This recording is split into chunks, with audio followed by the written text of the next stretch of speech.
Hello friends, this video on Physical World Part 4 is brought to you by examfear.com. No more fear from exams. Please make sure that you have gone through Physical World Part 1, 2 and 3 before you go ahead with Part 4. Let us start the discussion with what is gravitational force. Gravitational force is a universal force. What do we mean when we say universal? I mean something which is applicable to all the bodies. That means something which is applicable to everything that exists in universe.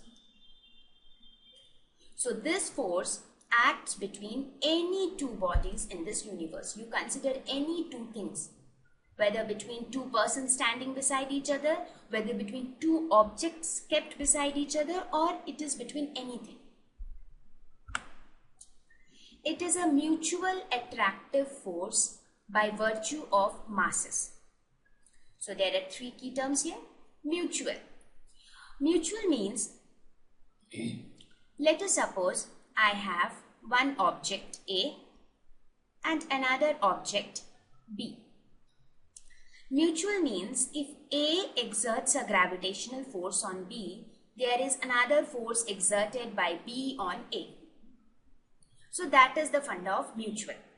When I say attractive, that simply means that this force is attractive in nature. If A exerts force on B, it means A is attracting B. B exerts force on A means B is attracting A.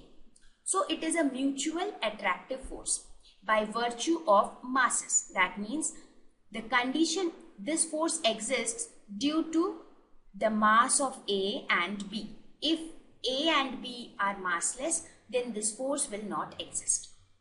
So there are three things. It is a mutual. That means if A exerts force on B, B will also exert force on A. It is attractive. Both will attract each other. It is by virtue of masses. So this force exists because A and B have some mass. Next is, it depends on masses and distance between the objects. Even in this case, we will see, let us suppose the two objects A and B. Let us suppose mass of A is m1, mass of B is m2. And the distance between A and B is equal to r. Now the gravitational force, this gravitational force Fg it depends on the product of the masses. That means if the product of the masses will increase, the force will also increase. And also it is inversely proportional to the square of the distance. Now, how do we derive all this? That we will study in our later chapters. Right now, all you need to know is gravitational force depends on masses of the objects, that is m1, m2, and also on the distance between them. That means if the distance between the objects is very large, the gravitational force will be very small. Correct? Okay. The next is, no medium is required. For the gravitational force to operate between the two objects A and B, there is no need for any medium to be present between A and B. When I say medium, I mean to say anything, maybe air, water, anything is a medium. So there is no specific requirement of any medium to be present. Even if it is vacuum, the gravitational force will act. Gravitational force is the weakest force of all the four fundamental forces. It is a very weak force. In fact, it is the weakest of all the four fundamental forces. So we will quickly review gravitational force. Gravitational force is a universal force. That means it acts between all the bodies in the universe. It is a mutual attractive force by virtue of masses. That means if one body A exerts a force F on B, B will also exert a force on A. The force will be attractive in nature and it will be due to the masses of the body. Third is, it depends on masses and distance between the objects. This force is directly proportional to the masses of the objects and inversely proportional to the distance between them. No medium is required. This force exists even in vacuum, and it is the weakest of all the four fundamental forces. Now we will see an example of the gravitational force. We can see this beautiful tree with apples over it. Now what do we see? The apple fell to the ground. But why? What made the apple fall to the ground? If you remember, this was the example which I quoted in the very first slide when I was talking about what is physics. Now I will tell you why did the apple fall to the ground. That is because the surface of the earth, that is earth, exerts a gravitational force on the apple. And because of this force, the apple fall to the ground. The apple earth, now if you try to relate this with what we studied about gravitational force, you can see that the apple has a mass, earth has a mass. So by virtue of their masses, the earth will exert a gravitational force because of which the apple will fall to the ground. So the secret behind apple falling to the ground is nothing but the gravitational force. Let us take another example. We all know that the moon revolves around the earth in almost a circular orbit, something like this. Now what do you think? Which force is responsible for this movement?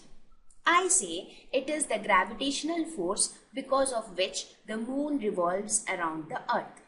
Now you would ask me, what would happen, what would have happened if there were no gravitational force?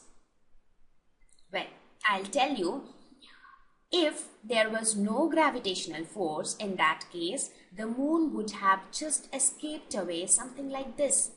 Instead of moving in this fashion, it would have just flown away like this, because there would have been nothing to attract the moon towards the earth.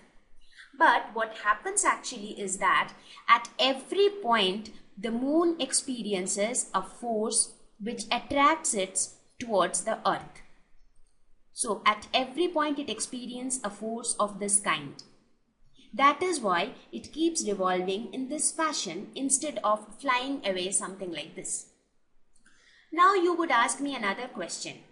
When we talked about the apple example, you saw that the earth attracted the apple with its gravitational force and the apple fell on the earth. So in this case, why does the moon not fall on the earth? If the earth is attracting the moon with a gravitational force, then it can simply fall on earth. But why is it not falling?